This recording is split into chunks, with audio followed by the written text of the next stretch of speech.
বন্ধুরা, আজকে একটা নতুন গল্প নিয়ে আসলাম তোমাদের মাঝে। এটা সত্য এবং বাস্তব জীবনের ঘটনা।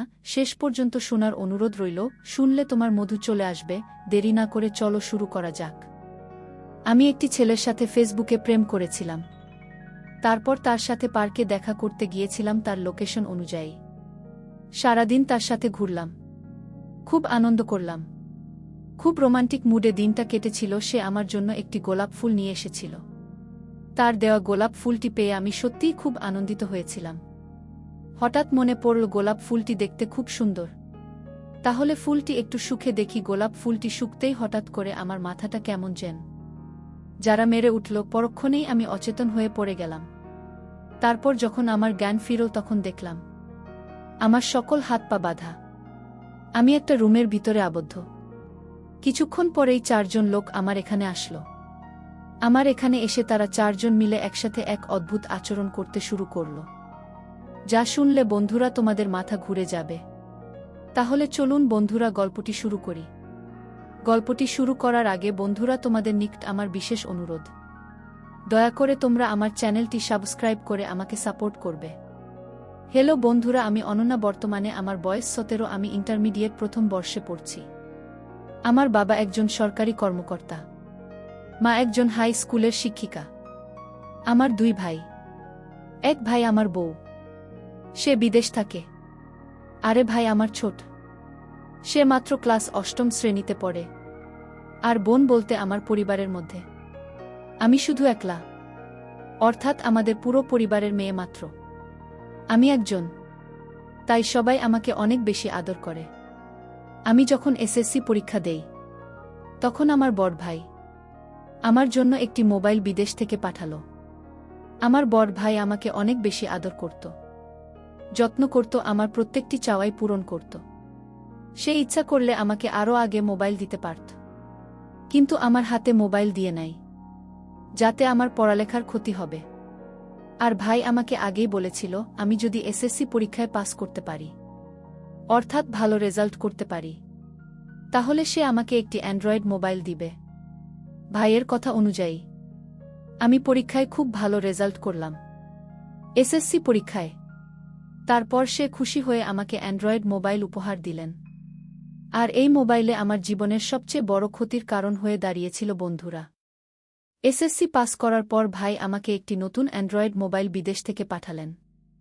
মোবাইলের ব্র্যান্ড ছিল স্যামসাং। অনেক দামি একটা মোবাইল ছিল, অনেক সুন্দর ছবি উঠত, আর আমাদের বাসায় আগে থেকেই ওয়াইফাই ছিল। ভাইয়ার দেওয়া মোবাইল পেয়ে আমার যেন আনন্দের আর সীমা নেই।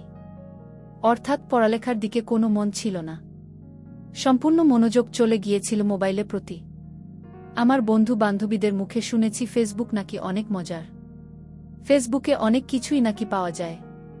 তাদের মুখ থেকেই ফেসবুক এর কথা শুধু আগে শুনতাম, আর মনে মনে ভাবতাম আমার যদি একটা মোবাইল হতো তাহলে তো আমিও ফেসবুক চালাতে পারতাম। অবশেষে ফেসবুকের সেই আকাঙ্ক্ষা নিয়ে আমি আমার মোবাইলে একটি ফেসবুকের অ্যাকাউন্ট খুললাম। ফেসবুক অ্যাকাউন্ট খোলার পর আস্তে আস্তে আমি ফেসবুকে সময় দিতে শুরু করলাম। যতই চালাচ্ছি ততই ভাল লাগছে, ফেসবুকে যত সময় যাচ্ছে ততই ভাল লাগছে। আস্তে আস্তে আমি ফেসবুকের প্রতি আসক্ত হয়ে গেলাম, অর্থাৎ পড়ালেখা, খাওয়া দাওয়া সব কিছুর চাইতে ফেসবুকে প্রাধান্য দিতে শুরু করলাম। মনে হলো যেন ফেসবুক একটি নেশায় পরিণত হয়েছে। এভাবেই বেশ কয়েকদিন চালানোর পর ফেসবুকে একটি আইডি পেলাম। আইডিতে ছেলেটিকে দেখতে অনেক অনেক স্মার্ট, অনেক হ্যান্ডসাম লাগল। ফেসবুকে ছেলেটির আইডির নাম ছিল রোম্যান্টিক কাব্য, অর্থাৎ ছেলেটি ফেসবুকে অনেক সুন্দর সুন্দর লেখালেখি করত এবং তার প্রত্যেকটা পোস্টেই আমার কাছে খুব ভালো লাগত। এক কথায় আমি ছেলেটির প্রতি আসক্ত হয়ে গেলাম। ছেলেটির প্রতি আসক্ত হওয়ার পরে আমি তার প্রত্যেকটি পোস্ট ফলো করতে শুরু করলাম, লাইক, কমেন্ট এবং শেয়ার করতে শুরু করলাম। আমি ছেলেটিকে অনেক সুন্দর সুন্দর কমেন্ট করতাম। হয়তো একদিন ছেলেটির নজরে আমার কমেন্ট পড়ল। তারপর ছেলেটি একদিন আমাকে মেসেঞ্জারে হাই বলে আমাকে সংকেত দিল। ছেলেটির সঙ্গে আমি মোটামুটি একটু খুশি হলাম, কারণ এই প্রথম অনলাইন প্ল্যাটফর্মে অপরিচিত কারো সাথে কথা বলছি। আমার ফেসবুক আইডির নাম ছিল রানী অনন্যা। ছেলেটি আমাকে তারপর মেসেজ দিল, হয় রানী অনন্যা, হাউ আর ইউ। তারপর আমি ভাবলাম এখন হয়তো ছেলেটিকে রিপ্লে দেওয়া উচিত। আমি বললাম, I am fine. And you? তারপর ছেলেটি আমাকে বলল, ইয়েস আই অ্যাম ফাইন। তারপর ছেলেটি বাংলায় লিখল, রানী অনন্যা, আমি কি তোমার সাথে একটু কথা বলতে পারি? আমি বললাম, হ্যাঁ অবশ্যই বলেন। তারপর ছেলেটি আমাকে বলল, অনন্যা, আমি ইদানিং লক্ষ্য করছি তুমি আমার প্রত্যেকটি পোস্টে খুব ভালো করে মনোযোগ সহকারে পড়ো এবং আমার প্রত্যেকটি পোস্টে তুমি খুব সুন্দর সুন্দর কমেন্ট করো। আসলে আমাকে এ পর্যন্ত যতজন কমেন্ট করেছে সবগুলো কমেন্টের মধ্যেই তোমার কমেন্ট, তোমার লেখার ভাবগাম্ভীর্য আমাকে মুগ্ধ করেছে। অনন্যা, আমি কাব্য। আমি একটি ইউনিভার্সিটি থেকে বাংলা সাহিত্য বিভাগে অনার্স মাস্টার্স করছি। এজন্য আমি কিছু লেখালেখি করি। লেখালেখিটা আমার খুব ভাল লাগে। মোট কথা, লেখালেখিটা আমার একটি পেশা আর নেশাও বটে। আর এটিও কি লক্ষ্য করেছি অনন্যা, তোমার যে লেখার ভাব গম্ভীর সেটাও কিন্তু আমার চাইতেও কম না। সত্যিকার অর্থে অনন্যা, তুমি অনেক মেধাবী। তোমার প্রত্যেকটি কমেন্টে আমাকে মুগ্ধ করেছে। অনন্যা, তুমি যদি অন্ধকার চর্চা না করে তাহলে আমি কি তোমার বন্ধু হতে পারি? তারপর লোকটির মিষ্টি মিষ্টি কথায় আমি যেন তার প্রতি আস্তে আস্তে দুর্বল হয়ে যেতে শুরু করলাম। আস্তে আস্তে তার প্রতি আসক্ত হয়ে গেলাম। তারপরও তাকে আমি বুঝতে দেই নাই। আমি বললাম, কাব্য, আমি তোমার বন্ধু হতে পারি, কিন্তু এর চাইতে বেশি না। তারপর খাদ্য বলল, আচ্ছা ঠিক আছে আপাত, তুমি আমার বন্ধু হলেই চলবে। তারপর হয়ে গেল তার সাথে আমার বন্ধুত্ব। বন্ধুত্ব থেকে প্রেম, প্রেম থেকে ভালোবাসা, এভাবেই শুরু হতে লাগল তার সাথে বিভিন্ন ধরনের আলাপচারিতা। দীর্ঘ 3 থেকে 4 মাস কাব্যের সাথে কথা বলার পর আস্তে আস্তে আমরা বন্ধুত্ব থেকে প্রেমের সম্পর্কে গড়িয়ে যায় এবং তার সাথে এমন সম্পর্ক হয়ে যায় যেটা গভীর থেকে গভীরতর প্রেমিক প্রেমিকার মধ্যে হয়ে থাকে। আর কাব্যর সাথে যতই আমি কথা বলছি ততই তার প্রতি আরও আসক্তি হয়ে যাচ্ছি। তার কথাগুলো আমার কাছে এত এত মিষ্টি, এত ভাল লাগে যেন তার সাথে আমি সারাদিনের কথা বলতে থাকি।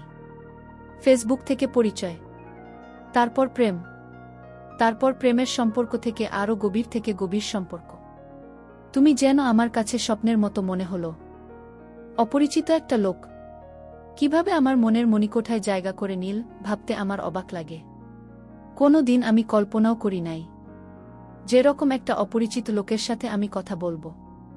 কাব্যের সাথে আমার এরকম ধরনের সম্পর্ক হয়ে গেল যেটা আত্মার সম্পর্কের সাথে জড়িত।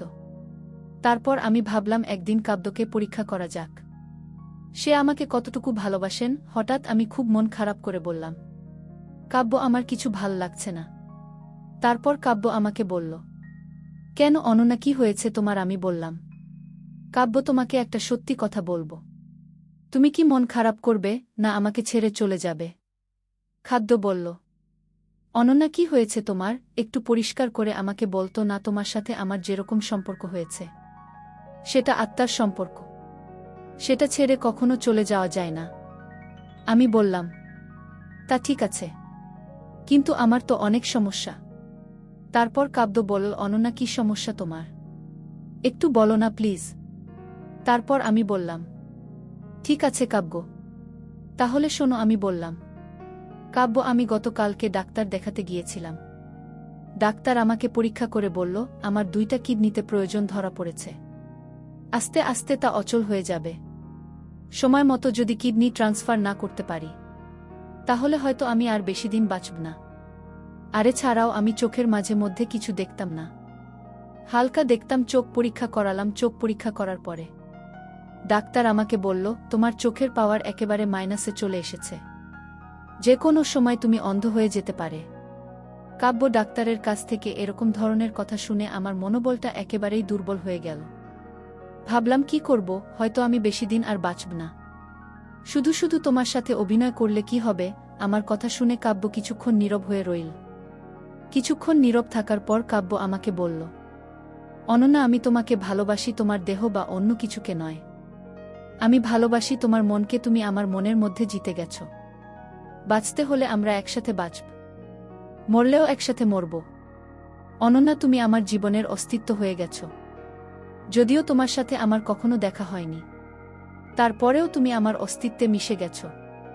অন্য যদি তুমি কিছু মনে না করো, আমি তোমার সাথে খুব শীঘ্রই দেখা করতে চাই। কাব্যের মুখ থেকে এরকম ধরনের কথা শুনে আমার মনটা খুব উৎফুল্ল হয়ে গেল। আনন্দে নেচে উঠল। ভাবলাম সত্যিকার অর্থেই কাব্য আমাকে অনেক ভালোবাসে।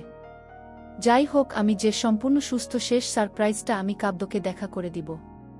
কাব্য আমার সাথে দেখা করার জন্য খুব জোরে সোরে তাগিদ দিচ্ছে। তারপর আমি বললাম, আচ্ছা ঠিক আছে কাব্য, আগামী শুক্রবার আমি তোমার সাথে দেখা করব। তারপর কাব্য আমাকে একটি জায়গার কথা বলল। সেই জায়গায় আমি আসতে, জায়গাটা অবশ্যই আমার বাসা থেকে খুব একটা বেশি দূরে ছিল না। তারপর নির্দিষ্ট দিনে আমি কাব্যর সাথে দেখা করতে গেলাম। প্রথম দেখা প্রিয়জনের সাথে। প্রথম দেখার অনুভূতি কিন্তু অন্যরকম। নিজেকে খুব ভালোভাবে সেজে গুজে উপস্থাপন করলাম। প্রিয়জনকে উপহার দেব বলে আমার সৌন্দর্যের যতগুলো জোশ আছে সবগুলো জোশই আমি ফুটিয়ে তোলার চেষ্টা করলাম। তারপর একটি ট্যাক্সি করে কাব্যের দেওয়া লোকেশন অনুযায়ী আমি চলে গেলাম। সেখানে গিয়ে দেখি কাব্য একটি তাজা গোলাপ ফুল নিয়ে আমার জন্য দাঁড়িয়ে রইল। কিন্তু আমি কখনো বুঝতে পারি নাই যে এই গোলাপ ফুলটি যদি আমি শুনতে চাই, তাহলে আমি আমার জীবনের সবচেয়ে বড় ভুল করব। আর তাছাড়াও কাব্য যদিও আমার অপরিচিত, তারপরেও তাকে আমি অনেক বেশি বিশ্বাস করে ফেলেছিলাম।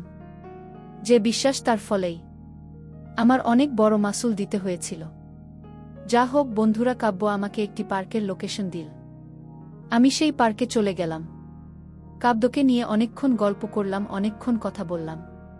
তাকে যতই দেখছি ততই মুগ্ধ হয়ে যাচ্ছি, এবং আমাকে পাওয়ার জন্য তার যে আকাঙ্ক্ষা, সেই আকাঙ্ক্ষা দেখে আমি সত্যিই বিস্ময় হয়ে গেলাম। খুব আনন্দঘন মুহূর্ত অবস্থায় কাব্যের সাথে আমার সময়গুলো কাটছিল। তারপর আমি ভাবলাম, তাহলে কাব্য কি আমার সত্যি কথাটা এখন বলা প্রয়োজন? আমি কাব্যকে বললাম, কাব্য, সেদিন যে আমি তোমাকে বলেছিলাম আমার কিডনি ড্যামেজ হয়ে গেছে, আমি অসুস্থ, আমি চোখে কম দেখি, এগুলো সবই ছিল আমার নাটক। আসলে তোমাকে আজকে আমি সারপ্রাইজ দেব বলেই সেদিন সেই নাটকটা করেছিলাম। সত্যি কথা বলতে কাব্য, আমি তোমাকে পরীক্ষা করেছিলাম তুমি আমাকে কতটুকু ভালোবাসো। তুমি আমার পরীক্ষায় পাস করেছ, এখন তোমাকে আর আমার ভালোবাসতে কোনো আপত্তি নেই। কাব্য, আমি তোমাকে অনেক ভালোবাসি, মন থেকে, হৃদয় থেকে। তারপর কাব্যর সাথে পার্কের মধ্যে দুজনে বসে রোম্যান্টিক মুডে আলাপচারিতা চালিয়ে যেতে লাগলাম। ঠিক এই মুহূর্তে কেন জানি আমার মনে হলো কাব্যের দেওয়া গোলাপটা হাতে নিয়ে আমি ঘুরছি। মনে হলো গোলাপটা আমার নাকের কাছে নিয়ে একটু সুখী। গোলাপটা নাকের কাছে নিয়ে শুকতে আমার মাথাটা কেমন জানি যারা মেরে উঠল। আমি ভাবলাম হয়তো এটা স্বাভাবিক, মাঝে মধ্যে আমার এরকম হয়। কিন্তু ঘটনাটা হয়ে গেল উল্টা। এর প্রায় আধ ঘন্টা পরে আমার হুঁশ চলে গেল। আমি অচেতন হয়ে পড়ে রইলাম। তারপর আর কিছু বলতে পারি না। যখন আমার জ্ঞান ফিরল তখন আমি দেখলাম আমি একটা ঘরের মধ্যে বন্দি, চতুর্দিকে বন্ধ। আমি কোথায় আছি সেটা আমি জানি না। একটা রুমের মধ্যে আমি বন্দি। আমার হাত মুখ সম্পূর্ণ বাধা, চিৎকার দেব যে সেই অবস্থাও নেই। রুমের মধ্যে চতুর্দিকে অন্ধকার, উপরে একটা ড্রিম লাইট জ্বালানো। এরকম ভয়ানক অবস্থা দেখে আমি ভয়ে আতঙ্কিত হয়ে গেলাম। আমার মোবাইলটাও তারা নিয়ে গেল। আমি যে সময়টা কতটা বাজে সেটাও বুঝতে পারছি না। অন্ধকার একটা রুমের মধ্যে আমি আবদ্ধ, মনের মধ্যে শুধু তখন ভয় আর ভয় কাজ করছিল। কিছুক্ষণ পর আমি অনুমান করলাম রাত তখন 1-1টা থেকে 1-2টা বাজে। তখন 4 জন লোক রুমে প্রবেশ করল, আর এদিকে আমার হাত মুখ সব কিছু বাধা অবস্থায় আছে। আমি তাদেরকে দেখে ভয়ে অজ্ঞান হওয়ার মতো অবস্থা হয়ে গেল। মনে হচ্ছিল আমার দম বন্ধ হয়ে যাচ্ছে, আকাশ ভেঙে আমার উপরে পড়ে গেছে। এই 4 জনের মধ্যে কাব্য ছিল। আমি তখন কাব্যকে বললাম, কাব্য, আমি তোমাকে অনেক ভালোবাসি। তোমাকে বিশ্বাস করে আমি গোপনে আডালে আবডালে তোমার সাথে দেখা করতে এসেছি, আর তুমি আমার সাথে এরকম করতে পারলে? কাব্য, আমার খুব ভয় করছে, আমাকে এখান থেকে প্লিজ যেতে দাও। কাব্য আমার কথা শুনে একেবারে স্তব্ধ হয়ে গেল। কিন্তু তার মনটা যে এত শক্ত তা আমি কখনো বুঝতে পারিনি। আসলে দুষ্টু লোকের মিষ্টি কথায় এটাই সত্য। 4 জন লোক, তাদের উদ্দেশ্য খুবই খারাপ ছিল। আমি কখনো কল্পনাও করতে পারিনি কাব্যের সাথে ফেসবুকে প্রেম করার ফলে আমার জীবনে এরকম করুণ পরিণতি আসবে আমি কখনো কল্পনাও করতে পারিনি। প্রথমে তারা আমাকে খুব ভালোভাবে প্রস্তাব করল আমি যাতে 4 জনকেই খুব ভালোভাবে স্বেচ্ছায় খুশি করি। আমি যেন তাদের সাথে স্বেচ্ছায় একটু আনন্দ বিনোদন করি। তাদের এখান থেকে আমি এরকম প্রস্তাব পেয়ে আমার মাথায় যেন আকাশ ভেঙে পড়ার মতো অবস্থা হলো। আমি তাদেরকে অনেক কাকুতি মিনতি করেছিলাম, কিন্তু আমার কোনো কাকুতি মিনতি তারা কোনো কানে নিল না। ঠিক এই অবস্থায় আমি কি করব বুঝতে পারছিলাম না। মনে মনে ভাবছিলাম, আমি কাব্যকে ভালোবেসেছিলাম। শুধু কাব্য যদি আমার সাথে এরকম করত তাহলে কোনো সমস্যা ছিল না, কিন্তু কাব্য যে আমার সাথে এরকম একটা গেম খেলবে তা আমি কখনো কল্পনাও করতে পারি নাই। সে তো তার ইচ্ছা পূরণ করবেই, সাথে সাথে আরও 3 জনকে আমাকে দিয়ে ইচ্ছে পূরণ করাবে। এটা ভাবতেই আমার গা ঘিন ঘিন করে ওঠে। কি করব আমি ভাবছিলাম, আর এদিকে তারা 4 জন, আর আমি একা, তাও আবার একটি বন্ধ করে অন্ধকার রুমে। আমি যদি এখন অস্বীকার করি বা তাদের সাথে সম্মতি না দেয়, তাহলে তারা আমাকে জোর করে হলেও একটা কিছু করার চেষ্টা করবে। আর তাছাড়া মনে মনে ভাবতে লাগলাম, এখন আমি যদি তাদের সাথে এরকম কিছু না করি, তাহলে হয়তো তারা আমাকে মেরে ফেলতে পারে। অনিশ্চিত থাকা সত্ত্বেও তাদের প্রস্তাবে আমাকে রাজি হতে হলো। আমি প্রথমেই বললাম, আচ্ছা ঠিক আছে, আমি আপনাদের প্রস্তাবে রাজি, কিন্তু দয়া করে আমার প্রতি একটু সহনশীল হবেন। কারণ বুঝতে পেরেছেন তো, আপনারা 4 জন আর আমি একা। আমার কিন্তু এই পরিস্থিতিতে জীবনে প্রথম, আমি কিন্তু আপনাদেরকে খুব ভয় পাচ্ছি। দয়া করে আমার প্রতি একটু সহনশীল হবেন। প্রথমেই তারা আমাকে আশ্বাস দিল যে তারা আমার প্রতি সহনশীল হবে, কিন্তু তারা যখন আমার সাথে ভিন্ন রকম আচরণ শুরু করল, তখন সহনশীল তো দূরের কথা, মনে হচ্ছে যেন বিভীষিকাময় একটি মুহূর্ত। এই ভয়ঙ্কর পরিস্থিতিতে আমার যে কি হয়ে গেল আমি কিছুই বুঝতে পারলাম না। পরক্ষণেই আমি অজ্ঞান হয়ে গেলাম। যখন আমার জ্ঞান ফিরল, তখন দেখলাম আমি একটি হাসপাতালের বেডে শুয়ে আছি। অর্থাৎ তখন আমি পরিষ্কার বুঝতে পেরেছিলাম তারা তাদের উদ্দেশ্য সফল করে আমাকে হাসপাতালে ভর্তি করে। তারপর তারা পালিয়ে গেছে, সাথে করে নিয়ে গেছে আমার মোবাইল, এবং আমি অনেকগুলো স্বর্ণালঙ্কার পরে এসেছিলাম, সবগুলোই আমার কাছ থেকে তারা কেড়ে নিয়ে গেছে। খুব ভয় পেয়ে, অনেক কষ্ট করে বাবার নামটা মুখস্থ ছিল বিধায় বাবার নাম্বারে ফোন দিলাম। বাবা আমার ফোন পেয়ে পাগলের মতো হয়ে হাসপাতালে ছুটে আসলো। আরও ছুটে আসলো আমার অনেক আত্মীয় স্বজন।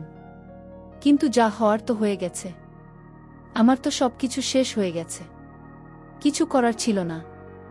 একটি ভুলের কারণে আমার জীবনটা তছনছ হয়ে গেছে। তারা আমাকে এমন অবস্থা করে ফেলেছিল, পরবর্তীতে আমি আর কোনোদিন মা হতে পারব না। ডাক্তারের রিপোর্টে তা পরিষ্কার বলে দিয়েছে। এই ঘটনার কারণে বন্ধুরা মাঝে মধ্যে মরে যেতে ইচ্ছা করে, কিন্তু কেন জেতার পরেও এই সুন্দর পৃথিবী ছেড়ে যেতে মন চাচ্ছে না। এখন আমি বন্ধুরা মরার মতোই বেঁচে আছি পৃথিবীতে, যেন একটা কঠিন পদার্থ। পরিশেষে আমি তোমাদের কি বলবো, বন্ধুরা, তোমরা কখনো অপরিচিত, বিশেষ করে ফেসবুকে বা সোশ্যাল মিডিয়ায় পরিচিত হয়ে কারো সাথে অন্তরঙ্গ হয়ে মিশতে না। অপরিচিত কাউকে মন থেকে বিশ্বাস করবে না, আর যদিও বিশ্বাস করো তাকে খুব ভালো করে যাচাই বাছাই করে বিশ্বাস করবে। তা না হলে হয়তো বা তোমাদের জীবনেও আমার মতো এরকম করুণ পরিণতি আসতে পারে, যার মাসুল সারা জীবন ধরে দিতে হবে। বন্ধুরা, আজকে এই পর্যন্তই। আবারও আসব তোমাদের মধ্যে নতুন কোনো ভিডিও নিয়ে। ভিডিওটি যদি তোমাদের ভালো লাগে তাহলে একটি লাইক দাও। প্রতিদিন আমি তোমাদেরকে একটা করে নতুন গল্প উপহার দিব, তাই তোমাদেরকে অনুরোধ করে বলছি, তোমরা যদি এরকম ধরনের ইন্টারেস্টিং গল্প পেতে চাও, তাহলে দয়া করে আমার চ্যানেলটি সাবস্ক্রাইব করো। ভিডিওটি দেখার জন্য তোমাদের সকলকে অসংখ্য ধন্যবাদ।